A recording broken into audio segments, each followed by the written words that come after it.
Bismillahirrahmanirrahim. Assalamualaikum warahmatullahi wabarakatuh. Alhamdulillah wassalatu wassalamu ala rasulillah wa ala alihi wa sahbihi wa mawalah wa la hawla wa la quwata illa billahi wa ba'du. Alhamdulillah, segala puja dan puji hanya milik Allah subhanahu wa ta'ala. Salawat dan juga salam kita hadiahkan kepada Rasul kita Nabi besar Muhammad sallallahu alaihi wa ala alihi wasallam. Kita masuk pada bab Isra Mi'raj sudah kan kemarin. Kita masuk pada bab baiat Aqabah yang pertama.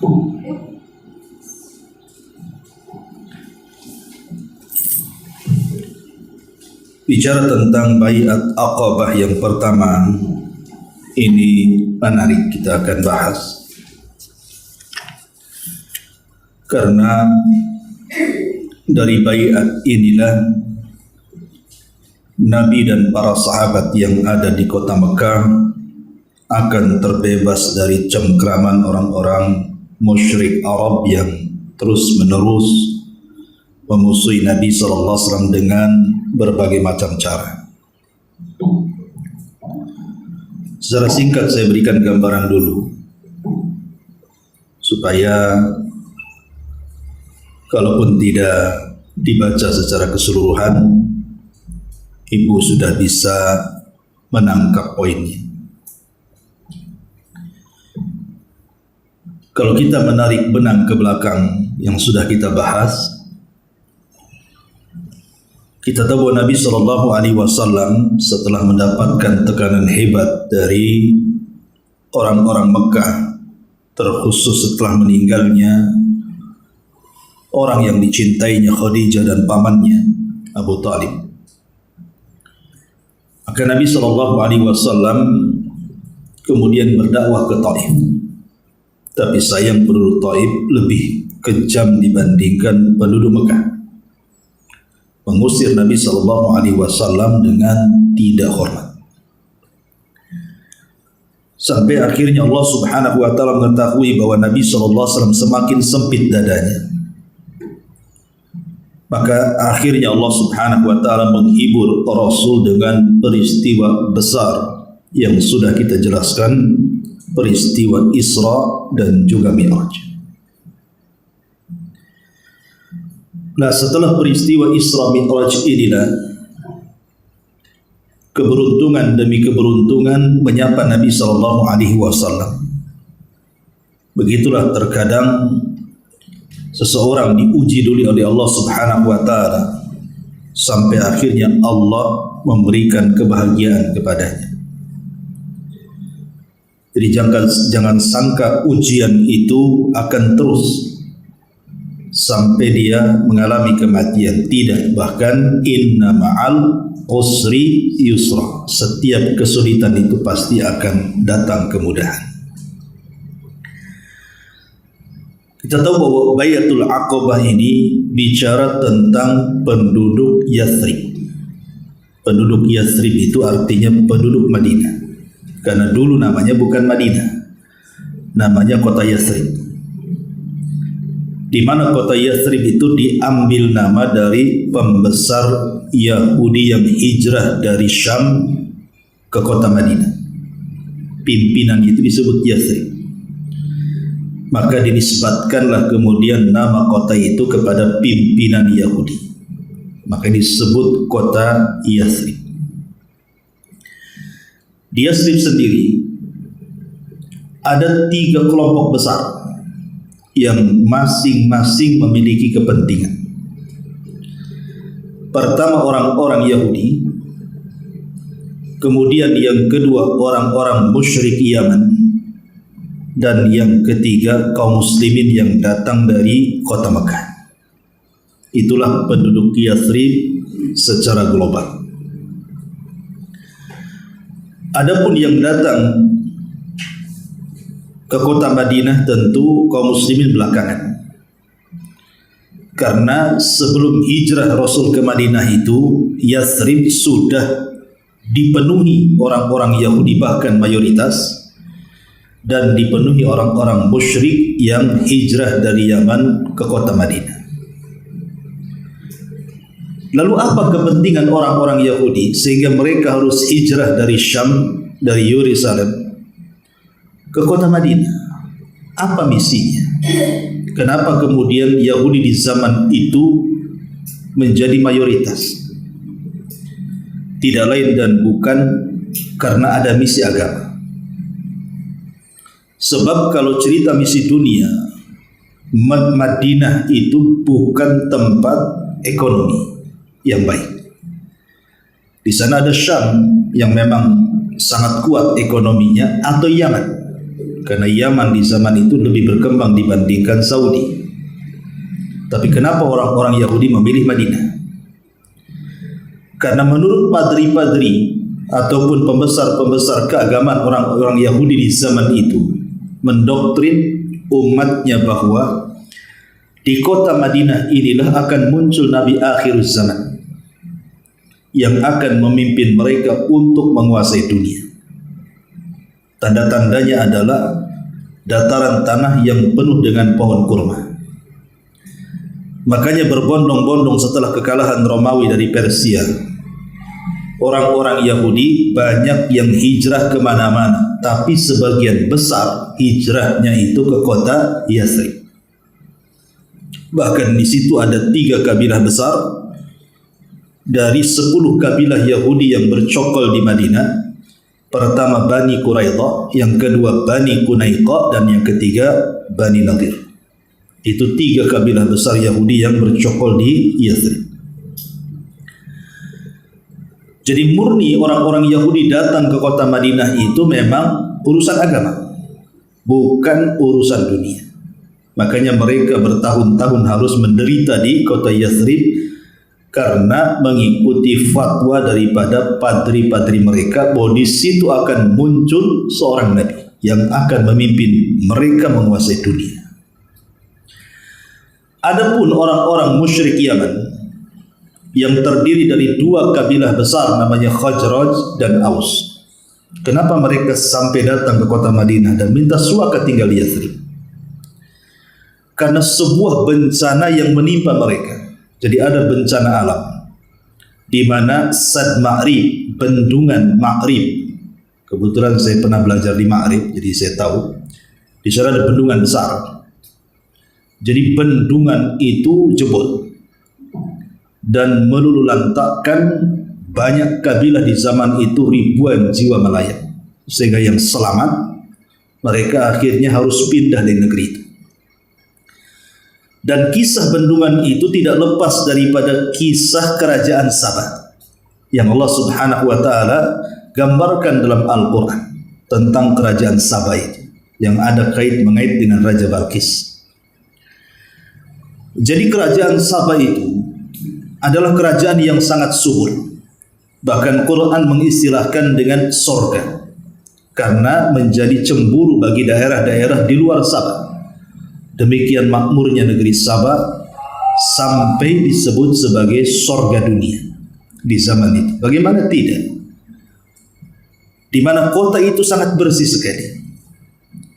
Bahkan perkebunannya sangat subur. Bahkan tidak ada musimnya. Kalau kita kan ada musimnya, Bu. Musim durian ya nunggu durian. Nah, sekarang musimnya nih. Kalau mau cari durian ya Tanjung Batu lah sekarang.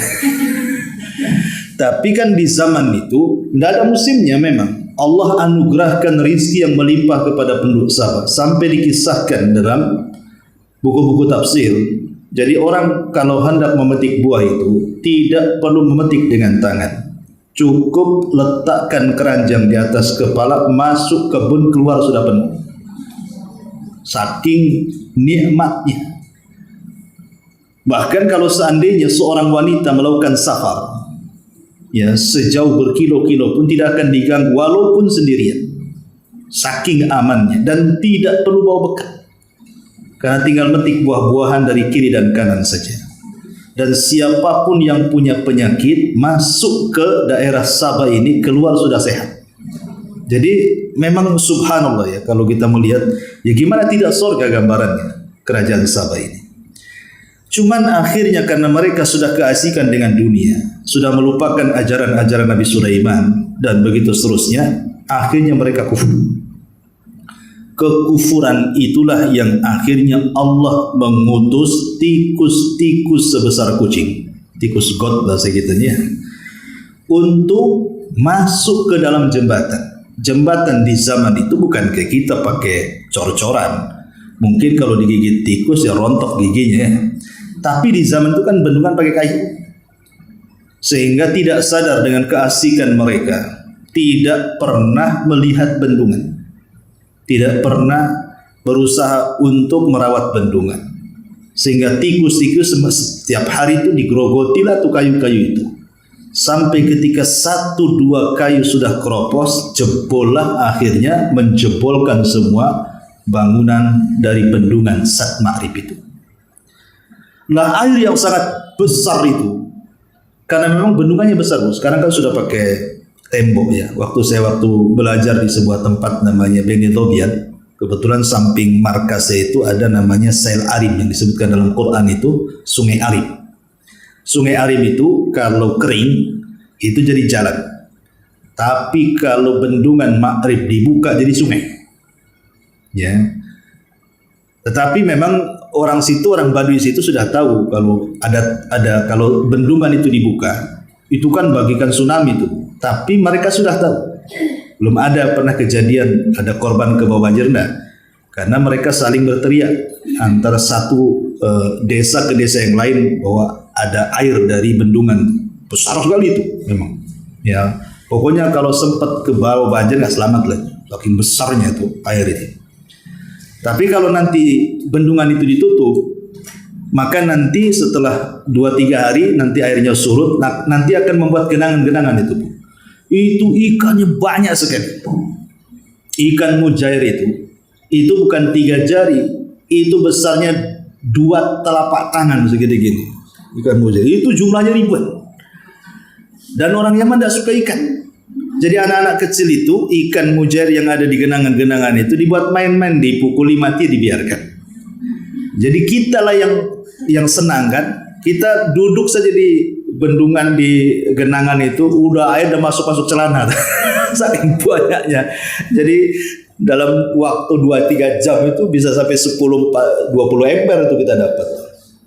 Ya, kebetulan ada ustadz kita dari Medan itu pandai buat ikan asin, ya kita buat ikan asin. Kita potong, di situ kan banyak batu besar kita keringkan. Karena kita tidak berani bawa ke markas. Kebetulan di situ guru-guru kita orang Libya, tidak suka dengan ikan. Jadi kita bawa ikan dimarahi. Jadi kalau mau makan ikan di sungai aja lah dibakar, dimakan gitu. Bahkan ada ikan itu semacam ikan gabus itu panjangnya 1 meter. Itu dari ya seperti sebesar kaki ya, 1 meter. Itu ditangkap itu diam saja. Makanya kita istilahkan ikan bodoh-bodoh tuh. Karena ditangkap bodoh diam saja. Sampai orang Yaman bilang ngikutin kita juga itu ikan bodoh-bodoh katanya. Jadi memang selama saya mondok di situ hampir 2 tahun sebelum pindah markas itu ya hari-hari makan ikan di situ. Pokoknya kalau bendungan itu kan sebulan sekali mesti dicabut, kemudian banjir, nanti banyak ikan luar biasa banyaknya itu. Alhamdulillah 2 tahun tuh makan ikan di situ. Kembali kepada kisah. Jadi Sat Ma'rib itu waktu oleh Allah Subhanahu wa taala dijebolkan dengan tikus-tikus itu, dan itulah Allah Subhanahu wa taala terkadang kalau mengadab sebuah kaum tidak perlu kemudian mengutus binatang-binatang buas. Tidak perlu mengutus harimau, gajah, buaya, apalagi buaya darat kan enggak. Jadi yang diutus ya tikus-tikus, nyamuk-nyamuk kayak Namrud, nyamuk diutus. Ya. Kemudian Ya'juj dan Ma'juj ulat kan itu. Ini tikus. Ya. Tikus itu menggerogoti bendungan, akhirnya jebol. Akhirnya kemudian melulantakkan semua kabilah yang ada di sekitarnya. Sampai tidak ada tanaman yang tersisa kecuali 3 di mana buahnya tidak ada yang bisa dimakan. Kecuali sidr. Sidr itu buah bidara. Ya, yang lainnya tidak bisa dimakan. Yang 3 pohon ini cuma 1 yang bisa dimakan, namanya buah bidara. Buah bidara pun tidak mencukupi kita. Kalaupun dimakan tidak mengenyangkan. Memang enak tapi tidak cukup untuk orang banyak kan. Akhirnya dari situlah kemudian dua penduduk besar ini, dua kabilah besar namanya Khazraj dan Aus, yang dua kabilah ini sebenarnya bersaudara karena sama-sama keturunan Bani Kailah. Akhirnya mereka pun berpikir untuk hijrah.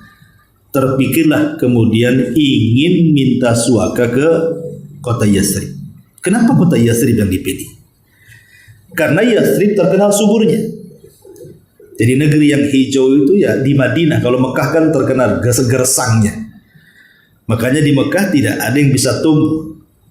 Kalau seandainya kita bawa potongan pohon ubi kayu dari sini ditanam di Mekah, yang langsung jadi kayu bakar kan, langsung dingin, langsung kering, nggak bisa apa-apa. Tapi kalau di Madinah masih mending karena di sana perkebunan masih ada, kebun kurma masih hijau lah, dan di zaman itu terkenal kurmanya.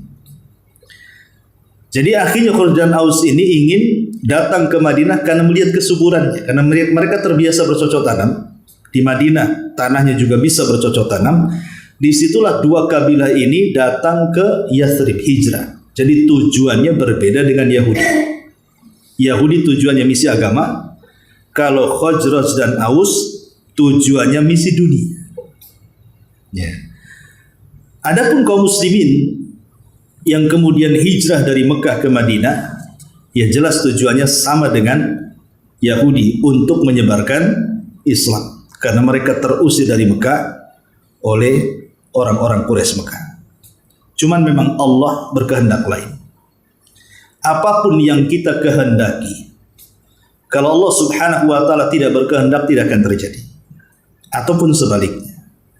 Apapun yang Allah tidak kehendaki walaupun kita berkehendak, tidak akan terjadi. Karena semua atas kehendak Allah. Maksud saya begini. Orang-orang Yahudi yang datang dari Syam ke Madinah itu misi agama. Sementara orang-orang Khazraj dan Aus dari Yaman ke Madinah itu misi dunia, kemudian endingnya terbalik. Endingnya terbalik. Ya. Justru orang-orang Khazraj dan Aus yang memang dari Yaman mereka hijrah ke Madinah itu tujuan dunia, malah dapat hidayah Islam. Jadilah mereka orang-orang Ansar. Sementara orang-orang Yahudi yang misinya agama, ketika muncul Nabi itu justru berbalik arah menjadi dunia, tidak mau beriman. Bahkan kufur kepada Nabi SAW sejak itu sampai hari ini. Sampai Rasul mengatakan, kalaulah 10 pembesar Yahudi, karena kan ada 10 kabilah yang paling besar 3. Kata Rasul, kalaulah pemimpin 10 kabilah Yahudi itu beriman, maka tentu Islam akan menyebar sejak zaman itu sampai hari ini. Tapi qadar Allah cuma satu yang beriman, Abdullah ibn Salam. Makanya orang Yahudi ketika berada di kota Madinah dengan kehadiran Rasul, sampai wafatnya Rasul bisa dihitung dengan jari orang-orang yang masuk Islam. Ya. Dari sini kita lihat bahwa Allah lah yang membolak-balikan hati. Ya. Makanya kenapa Imam Syafi'i rahimahullahu ta'ala, beliau mengatakan, Imam Syafi'i itu kan sejak kecil memang dia yatim. Jadi ketika sejak kecil dipondokkan sama ibunya, kemudian di masa remaja dia ya mencari tempat-tempat yang gratis di situ. Ya kayak kita lah sekarang cari pondok-pondok gratisan kan gitu ya. Bukan untuk cari ilmu, tapi untuk nebeng makan. Itu pengakuan Imam Syafi'i, supaya bisa makan karena kehidupannya susah. Tapi setelah kemudian menjadi ulama, apa kata Imam Syafi'i dalam syairnya? Talabtul ilma li ajli dunya wa ya'bal ilmu illa an yakuna lillah. Pada awalnya aku mencari ilmu itu bukan karena Allah, tapi karena dunia. Ya, cari tempat makan yang gratis. Tapi setelah kemudian dia menjadi alim besar, rupanya ilmu enggan dicari kecuali karena Allah. Dari sini terkadang niat dunia bisa berubah menjadi niat akhirat. Ya, terkadang mungkin ibu punya kawan lah diajak ngaji gitu ya. Ya, kawan baik, bestie istilah ibu ya. Umpamanya, mungkin dia orang awam. Karena hanya perkawanan saja, ya sudahlah, ayo ikut ngaji, ayo. Nah, padahal hanya tidak ada niat ikut ngaji kan gitu. Hanya nggak enak dengan kawannya duduk di pengajian, tapi lama-lama kok enak, akhirnya dapat hidayah. Lah terkadang tujuan-tujuan itu bisa berubah di tengah jalan. Ya, siapa yang tahu? Allah Subhanahu wa taala kok yang bolak-balikan hati kita. Ya, terkadang karena dunia, ujung-ujungnya karena Allah Subhanahu wa taala. Maka itulah yang terjadi dengan orang Yahudi dengan Khazraj dan Aus. Ceritanya begini, karena ada kaitan dengan Baitul Aqabah ini. Jadi karena misinya orang-orang Yahudi ini memang misi agama, betul-betul misi agama. Tidak ada misi dunia. Sebab kalau misi dunia ngapain ke Madinah? Negeri gersang kayak gitu. Bagus ke Syam atau ke Yaman di zaman itu. Ya. Sehingga kalau seandainya terjadi peperangan antara orang Yahudi dengan dua kabilah Yaman, Khazraj dan Aus itu, namanya perang, kadang menang, kadang kalah. Ya. Apabila mereka mengalami kekalahan orang-orang Yahudi itu, maka mereka akan sesumbar di hadapan orang-orang musyrik ini dari Yaman dan mengatakan, awas saja, hari ini kami kalah. Tapi nanti sebentar lagi ketika Nabi kami muncul, habis kalian. Selalu menyebut-nyebut Nabi. Bentar lagi kalau Nabi kami muncul, hancur kalian. Itu kalau mereka mengalami kekalahan, selalu mengancam seperti itu. Sehingga maklumat kenabian yang selalu disampaikan orang-orang Yahudi kepada Khazraj dan Aus itu melekat di otak mereka. Karena orang-orang musyrik itu kan tidak punya kitab. Kalau Yahudi masih punya Taurat, Nasrani punya Injil. Jadi ada kabar nabi-nabi yang akan muncul setelahnya. Tapi orang musyrik dari mana tahunya? Mereka penyembah berhala, ya, sehingga tidak punya maklumat sama sekali soal kenabian. Jadi kalau orang Yahudi suka sesumbar seperti itu, awas kalian, sampai muncul nabi kami, habis kalian. Disitulah tertanam bahwa ada nabi yang akan muncul di kepala-kepala orang-orang Khazraj dan Aus itu. Lah ketika kemudian di musim haji, kebiasaan orang-orang musyrik Arab, mereka tetap mengagungkan agama Ibrahim walaupun haji mereka sudah dicampur dengan kesyirikan. Makanya itu yang menjadikan Abraha membuat gereja untuk memalingkan orang Arab dari Ka'bah. Dibuatlah gereja di Yaman. Ya, karena orang-orang Arab Yaman itu masih mengagungkan Ka'bah sejak zaman itu. Tapi gagal kan, akhirnya gereja yang dibangun Abraha rupanya dilecehkan oleh orang Arab yang dekat dengan Ka'bah. Tentu belum ada Islamnya di zaman itu. Jadi yang melakukan orang-orang musyrik Arab, diletakkan kotoran di gerejanya Abraha, kemudian dititipkan surat yang isinya celaan. Nah, disitulah marah Abraha dan membawa pasukan gajah untuk menyerang Ka'bah sampai diabadikan dalam Al-Quran dalam suratul Fil. Intinya bahwa orang Khazraj dan Aus ini ingin haji ala musyrik. Hajilah mereka ke Madinah, ke Mekah. Entah kenapa, kemudian di Mekah dia mendengar ada orang yang mengaku Nabi.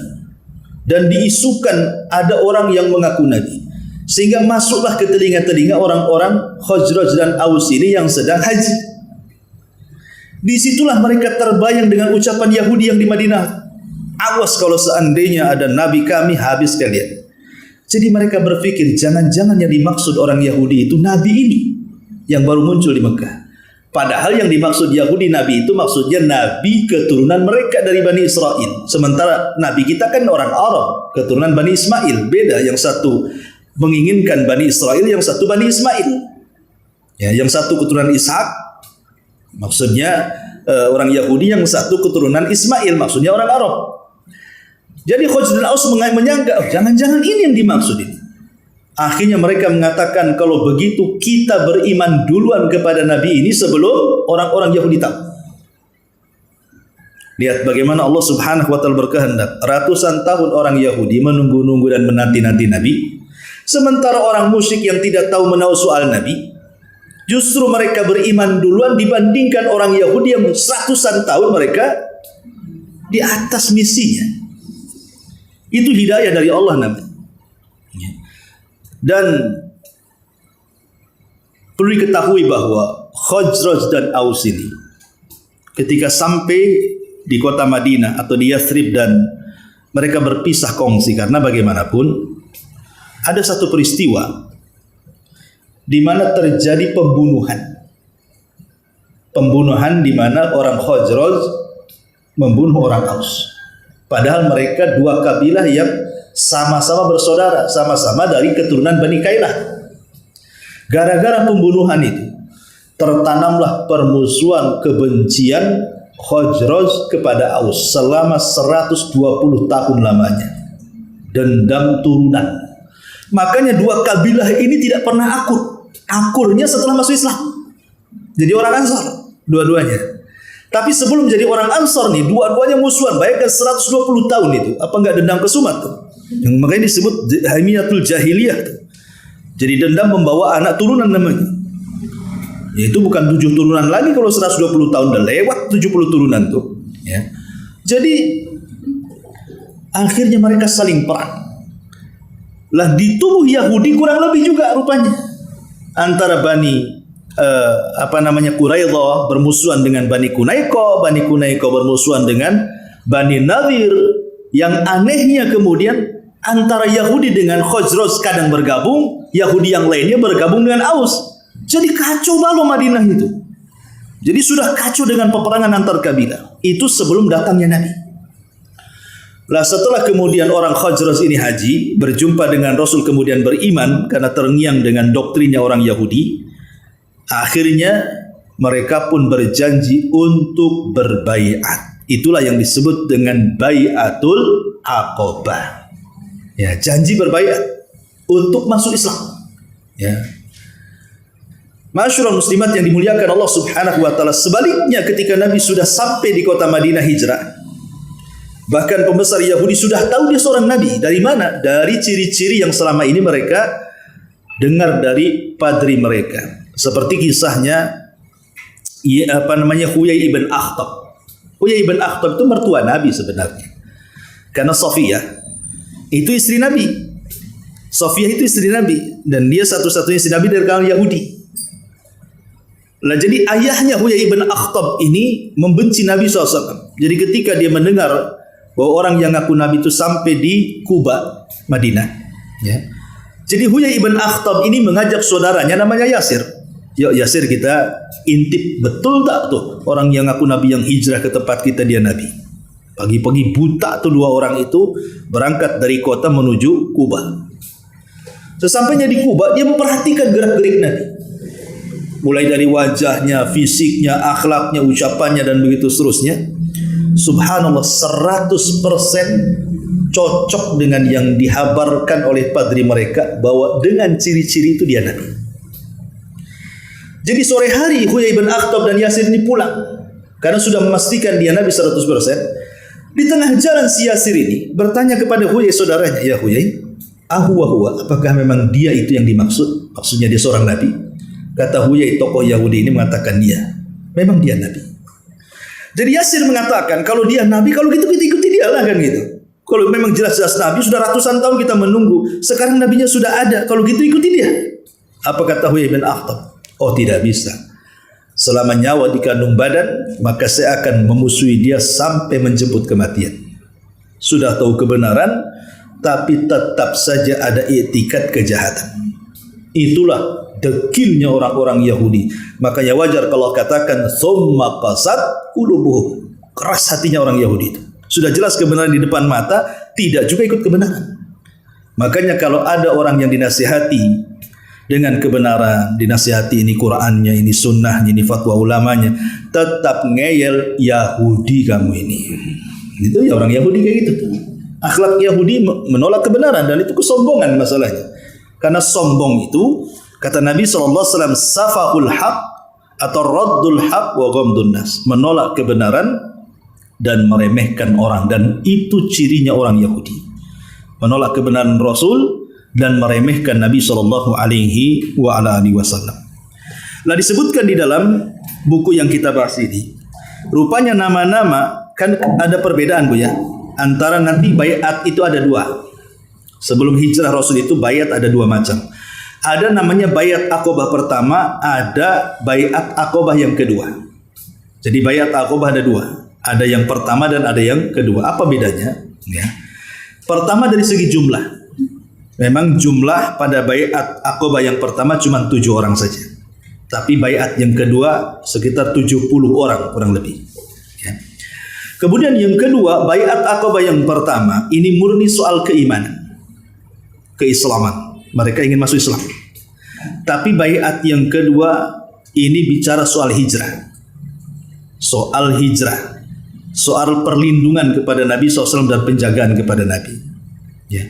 Kemudian juga perbedaan baiat Aqabah yang pertama dan kedua. Kalau baiat Aqabah pertama tidak ada orang musyrik yang menyaksikan. Tapi baiat Aqabah yang kedua ada orang musyrik yang menyaksikan. Paman Nabi namanya Abbas bin Abdul Muttalib sebelum masuk Islam. Jadi Abbas ikut serta dalam pembaiatan itu walaupun dia masuk Islam karena takut dengan keamanan Nabi. Karena dia pamannya. Bagaimanapun paman harus melindungi ponakannya kan itu. Mau dibawa ke Madinah nanti sampai sana dibunuh pula kan itu. Jadi Abbas minta menyaksikan baiat itu sebagai saksinya. Ya. Dan itu nanti kita akan jelaskan ketika kita bicara tentang dua baiat ini. Lah, orang-orang yang berbaiat kepada Nabi Shallallahu Alaihi Wasallam itu disebutkan nama-namanya. Nah, di sini juga disebutkan nama-namanya kan. Nah, cuman di sini dijelaskan bahwa ada pembahasan-pembahasan sebelumnya telah kami singgung perihal 6 orang penduduk Yathrib yang telah janji kepada Rasul untuk menyampaikan risalah kepada beliau kepada kaum mereka. Dari hasil itu ternyata pada musim haji berikutnya yaitu tahun 12 kenabian, tepatnya di bulan Juli tahun 621 Masehi, datanglah 12 orang laki-laki, di antaranya ada 5 orang dari 6 orang yang pernah melakukan kontak dengan beliau pada musim yang lalu, sedangkan seseorang lagi yang tidak hadir kali ini adalah Jabir bin Abdullah bin Rib'ah dan pun 7 pemuka baru yang lainnya. Dan ini disebutkan orang-orang yang di sini. Pertama, ya, Mu'ad ibn Harith. Kedua, Dakwan ibn Abdul Qais. Yang ketiga, Ubadah ibn Samit. Yang keempat, Yazid ibn Tha'labah. Yang kelima, Al-Abbas bin Ubaid bin Nadlah. Kemudian yang keenam, Abu Al-Haytham bin At-Tayhian atau Tiham.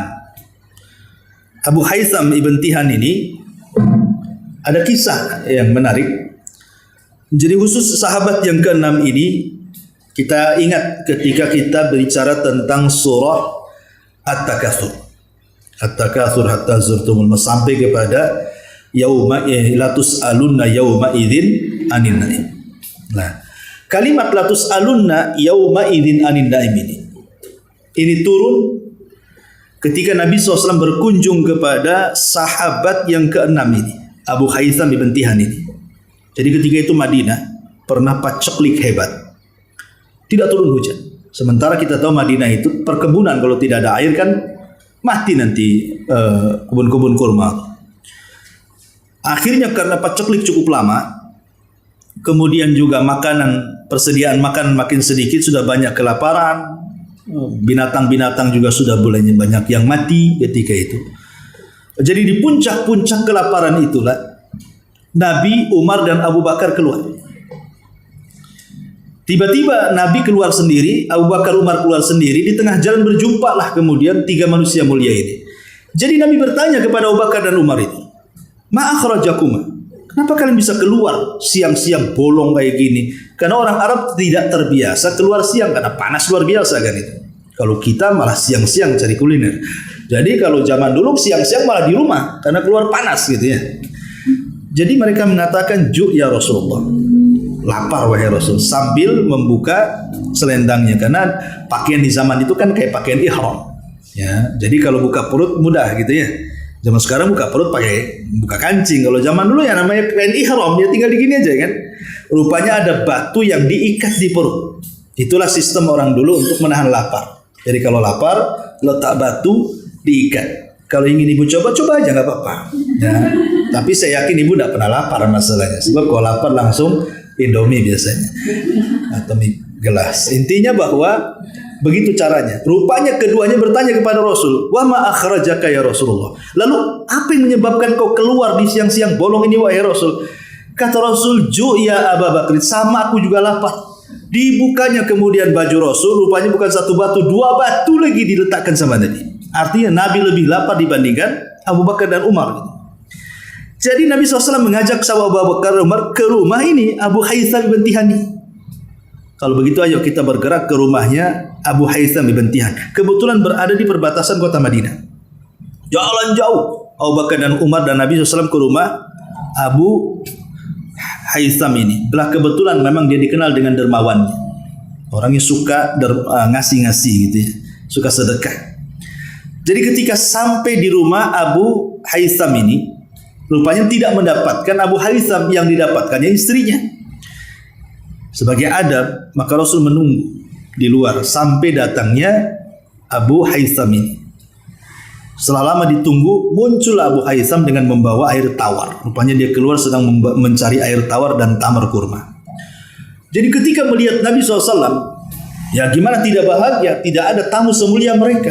Tamunya Nabi, Abu Bakar, Umar, gimana itu? Tamu yang paling istimewa itu. Saking senangnya, dia langsung ke dapur mengambil pisau.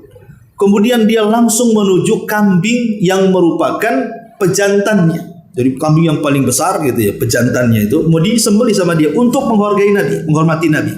Begitulah tradisi orang-orang Arab, suka memuliakan tamu.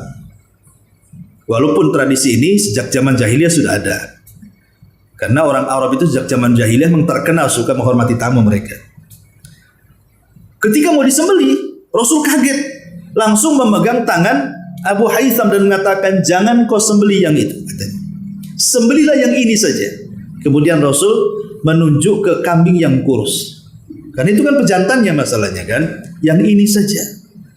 Ya, itulah Rasul mengajarkan kepada kita kalau bertamu seperti itu. Jangan merepotkan tuan rumah. Kata tuan rumah, bentar ya, mau suka apa nih? Rawon apa-apa? Nawar pula, jangan. Sate aja 50 tusuk umpamanya kan. Ini kan kurang ajar kan. Nah, itu maunya yang lebih tinggi. Rasul itu minta yang lebih rendah. Jangan sampai kemudian tuan rumah itu diberatkan dengan kita. Makanya Rasul jangan yang ini, yang itu saja. Kalau kita enggak, yang ada keluarkan. Semua tadi keluarkan satu kulkas. Ya. Jadi akhirnya kemudian disembelihlah di situ. Setelah disembelih kemudian dimasakkan gitu. Kemudian dihidangkan. Tinggal makan saja. Kata Abu Haytham, makanlah wahai Rasul, wahai Abu Bakar, makan. Tapi subhanallah, tiba-tiba Rasul memandang makanan itu dengan asap yang mengepul dari daging itu. Rasul menangis. Ya. Tanpa tahu sebabnya kenapa Rasul menangis. Lah Abu Bakar Siddiq radhiyallahu anhu ini orang yang paling mencontoh Nabi. Abu Bakar ini tidak akan bertanya kenapa Rasul menangis. Pokoknya Rasul menangis, ikut menangis. Rasul tertawa, ikut tertawa. Itulah Abu Bakar itu. Dia ikut aja apa yang dilakukan Rasul. Itu ciri khasnya Abu Bakar. Dia tidak pernah bertanya kenapa Rasul menangis. Tidak. Lihat Rasul menangis, ikut menangis Abu Bakar nih. Lain Abu Bakar, lain Umar pula. Kalau Umar kan gak kayak gitu. Kata Umar, ya Rasulullah, afi hadil halati tabkun. Rasul, dalam kondisi seperti ini kok menangis katanya. Ini makanan enak katanya. Kita sedang kelaparan, kenapa kok menangis katanya. Maka Nabi SAW mengingatkan kepada Umar, disitulah turun surah Al-Hakumut Takatsur.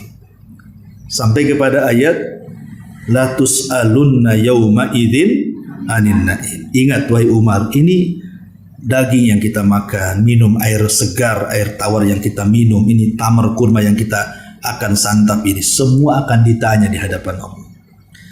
Sehingga sebagian ulama tafsir mengatakan yang dimaksud nikmat-nikmat yang akan ditanya oleh Allah itu adalah nikmat yang berkaitan dengan makanan. Ingat Allah mengatakan fal yangduril insanu ila ta'ami. Hendaklah melihat manusia kepada makanan dan minuman yang dimakan dan minum. Semua akan ditanya. Jangan salah, semua akan ditanya. Ya, satu biji beras pun akan ditanya. Dari mana kau beli? Dari mana uangnya? Halal apa haram? Dan begitu seterusnya. Ya. Intinya bahwa kebaikan Abu Haytham ini memang terukir dalam sejarah dengan turunnya surah At-Takatsur. Kemudian juga ada Uwais bin Sa'idan dari Bani Amr. Lah dalam bayat ini dijelaskan di sini di dalam Sahih Bukhari dari seorang sahabat namanya Ubadah ibn Samit. Inilah isi bayatnya.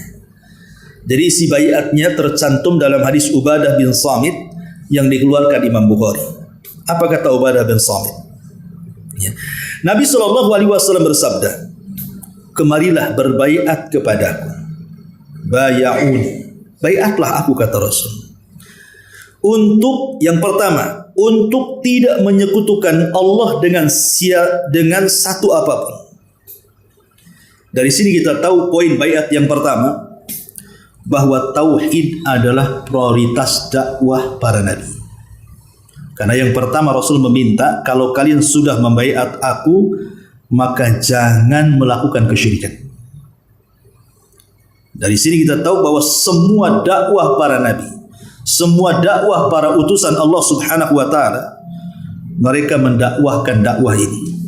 Makanya Luqman Al-Hakim mengatakan kepada anaknya, ya bunayya la tusyrik billah, wahai anakku jangan sekutukan Allah. Dan semua para nabi mengatakan, ubudullaha wa la tusyriku bihi syai'an, sembahlah Allah dan jangan sekutukan Allah dengan siapapun. Ini baiat tentang tauhid, tentang keimanan. Maka prioritas hidup kita sebelum yang lainnya, tauhidkan Allah. Ingat, tauhidkan Allah. Jangan sampai hati kita diberikan kepada selain Allah. Ini yang pertama. Yang kedua, tidak berzina. Untuk tidak berzina, lihat setelah tauhid, setelah dosa syirik, Nabi mengatakan jangan berzina. Ketika zina disebut setelah larangan kesyirikan, menunjukkan bahaya zina. Kan disebut kedua. Ya. Bahaya zina ini bisa merusak segalanya. Masyarakat bisa rusak. Betapa banyak gara-gara isu perselingkuhan. Akhirnya apa? Merusak masyarakat, kan? Perceraian di mana-mana. Gara-gara isu perselingkuhan. Ya. Kemudian juga bahaya bagi diri sendiri. Karena zina ini mengundang penyakit masalahnya. Makanya Nabi SAW mengatakan, "Man lam tadharil fahishatu fi qaumin qad hatta tu'linu biha illa fasha fihi muta'un wal auja allati lam takun madat fi aslafihim alladhina madaw." Kata Rasul, tidaklah sebuah perzinahan dilakukan terang-terangan, dan hari ini sudah terang-terangan. Di zaman Rasul bukan tidak ada yang berzina, ada, tapi tidak terang-terangan, sembunyi-sembunyi. Seperti kisahnya Ma'is dan wanita Ghamidiyah, kan tidak ada yang tahu dia berzina, tapi karena dia merasa berdosa, dia datang kepada Rasul. Rasul, saya sudah berzina, hukum saya. Kalau dia tidak ngaku, siapa yang tahu dia berzina? Tapi di zaman sekarang, mau online, mau offline, mau COD, apa semua ada. Nah ini kan masalah, ya, dan itu akan membawa penyakit yang tidak pernah ada di zaman Nabi. Kemudian yang ketiga, tidak membunuh anak-anak. Karena di zaman jahiliyah, kenapa Rasul menekankan tidak boleh membunuh anak-anak? Karena tradisi jahiliyah itu mereka membunuh anak itu karena dua perkara. Pertama, karena takut makan bersama orang tuanya, takut tidak bisa kasih makan. Mereka fakir miskin, terpaksa dibunuh anaknya. Dan itu banyak terjadi di zaman sekarang juga, kan, faktor ekonomi, akhirnya bunuh diri rame-rame. Seperti yang terjadi beberapa tahun ke belakang, kan, ada satu keluarga di mana ibunya ngeracuni dirinya sendiri, diracuni pula anak-anak dia sampai ke yang bayi. Akhirnya mati lima-limanya. Kemudian ditaruh surat di sampingnya karena nggak ada suaminya. Rupanya setelah ditelusuri oleh pihak yang berwajib, faktor ekonomi tidak tahan untuk memberikan nafkah kepada mereka, makanya mati rame-rame. Itu terjadi di zaman sekarang, ya. Nah di zaman jahiliyah lebih lagi. Kemudian yang lebih sadis daripada itu, di zaman jahiliyah mereka menguburkan anak wanita hidup-hidup itu karena malu menanggung, ya, kerendahan di masyarakat Arab. Karena bagi mereka anak perempuan itu nggak ada harganya di zaman itu. Sebelum datangnya Islam, ya, baru datangnya Islam diangkat derajatnya sampai hari ini, alhamdulillah. Tapi di zaman itu anak perempuan hanya objek untuk memuaskan seks saja, kan, sehingga kalau mereka punya anak perempuan itu mau ditaruh di mana itu mukanya. Bahkan sebagian mereka ada yang mengubur hidup-hidup, dan itu digambarkan dalam Al-Quran. Ya, saya kira kekejaman jahiliyah sudah selesai dengan jahiliyahnya, tapi zaman sekarang lebih kejam lagi. Karena kalau bayi dikubur hidup-hidup kan langsung mati, itu selesai. Zaman sekarang tidak, bayi ditaruh di kardus, ya kan, berhari-hari baru bangkainya. Gimana coba dia dibunuh pelan-pelan kayak gitu? Berarti kan lebih jahiliyah, lebih sadis dibandingkan orang jahiliyah zaman sekarang itu. Entah faktornya itu anak hasil zina atau apa, tapi yang jelas bahwa orang sekarang sudah tidak punya hati lagi sudah. Pembunuhan di mana-mana itu sampai ke bayi-bayi yang tidak bersalah pun dibantai dia. Dan kasusnya banyak di Batam aja sering kita dengarkan. Bayi ditaruh di tong sampah, bayi ditaruh di tempat parkiran ojek, itu apa yang di Benggong kemarin itu. Bahkan ada ya, tapi kalau masih baik sih diletakkan di kardus gitu ya, diletakkan di rumah orang kaya. Ya, karena ada juga umahat kita, masya Allah gitu ya, dia cukup lah dunia, dari segi dunia dia kaya. Itu tiba-tiba ketika dengar suara tangisan di Batam Center kejadian itu, rupanya ada bayi di kardus.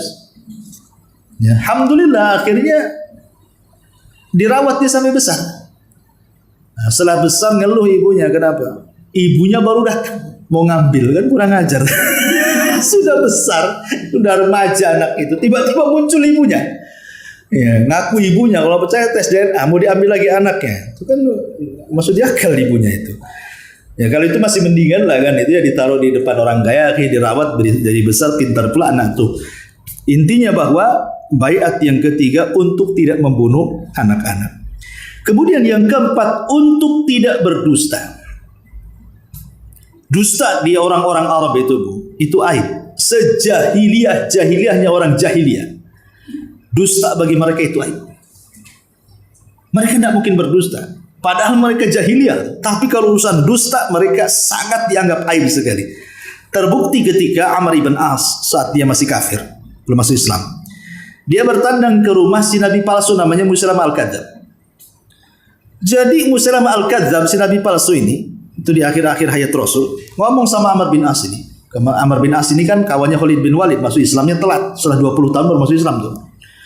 Jadi si Musailamah ini ngomong sama si Amr ini, ya Amr, kau kan tetangga si Muhammad tuh. Kira-kira ayat wahyu yang terakhir turun kepada dia pasti kau hafal. Kira-kira apa ya katanya? Kata Amr, ya aku hafal katanya. Kemudian Amr pun membacakan suratul Fil. Padahal dia masih kafir. Tapi karena suratnya pendek dan orang Arab biasa menghafal syair, sehingga mudah untuk menghafal Quran. Dibacalah surah Fil itu. Ya.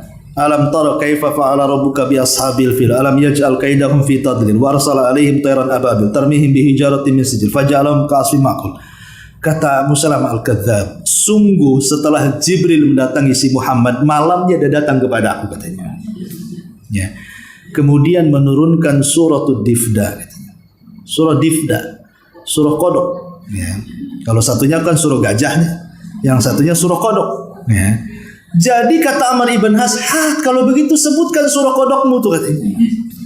Kemudian dia menyebutkan, ya Difda binta Difda aini niki mata niki fa inna asfaluki fil ma wa a'laki fitin katanya. Kodok putra dari ibu bapak kodok, mengodoklah engkau katanya. Paling tinggi kau hidup di tanah, paling rendah kau hidup di air katanya. Nah itulah surah kodok katanya. Jadi Amr ibn As ini emosi dia. Ya, karena dusta itu bagi orang jahiliyah tetap dianggap aib.